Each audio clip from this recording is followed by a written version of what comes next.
একটা ভীষণ অদ্ভুত জিনিস তোমাদের সাথে আজকে শেয়ার করব। জাস্ট অবাক হয়ে যাবে দেখে। এই যে দাঁড়িয়ে আছি, পিছনের গাছটা দেখছো, চলো তোমাদের ঘুরে দেখাই। প্রকৃতির মধ্যে ভগবান যে কতটা ভাবে মিশে আছে সেটাই আজকে তোমাদের দেখাবো, যে আমাদের নেচারের সাথে ঠাকুর পুরোপুরি কানেক্টেড। এটা হলো, এই গাছটার নাম নাগ চম্পা। তো তোমাদের এবার দেখাবো ফুলটা, দেখলেই তোমরা বুঝতে পারবে।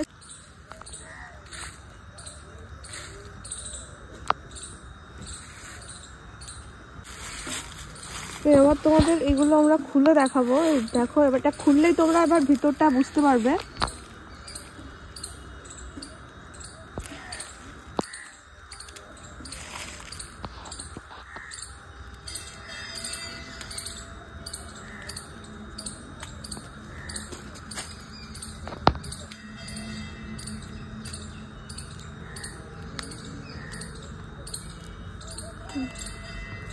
এই যে দেখতে পাচ্ছ ফুলটা উপরে, এই যে উপরের পাটটা দেখো, পুরো মনে হচ্ছে যে যেরকম শিবের মাথায় সাপ থাকে ঠিক ওরকম ধরনেরই। উপরে দেখো মনে হচ্ছে যেন সাপ, আর নিচে এই যে শিবলিঙ্গ। এটা যদি ভালোভাবে নোটিস করো তাহলে বুঝতে পারবে যে ফনা তুলে আছে উপরে সাপ, আর মাঝখানে দেখো পুরো শিবলিঙ্গটা ওরকমভাবে। তো এই গাছটার নামও সেই কারণেই নাগ চম্পা। জাস্ট এই যে পুরো ভালোভাবে এখানে তোমরা বুঝতেই পারছো, একটা অদ্ভুত জিনিস, তাই ভাবলাম তোমাদের সাথেও শেয়ার করি।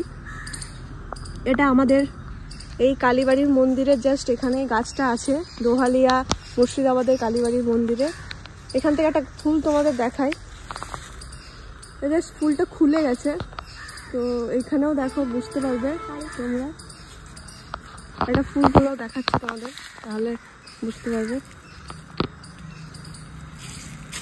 এই যে দেখো, এটাতে দেখো শিবলিঙ্গটা আরো ভালোভাবে বোঝা যাচ্ছে, একদম পুরো স্পষ্টভাবে শিবলিঙ্গটা দেখা যাচ্ছে। আর পুরো যেন নাগ দেবতা ওপরে, পুরো একদম স্পষ্ট বোঝা যাচ্ছে এটাতে।